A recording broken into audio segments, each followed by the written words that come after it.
দেশবাসী, ভাই এবং বন্ধুরা, আমরা আমাদের এই পর্বের সর্বশেষ পরিবেশনায় যাচ্ছি।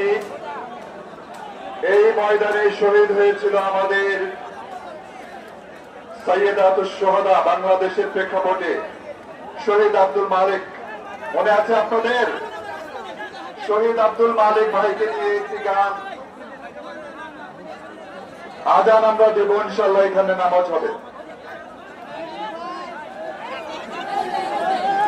আজান আমরা এখানে হবে ইনশাল্লাহ, দায়িত্বশীলরা বলছেন আজান আমরা এখানে দিব, নামাজ পড়বেন ইনশাল্লাহ।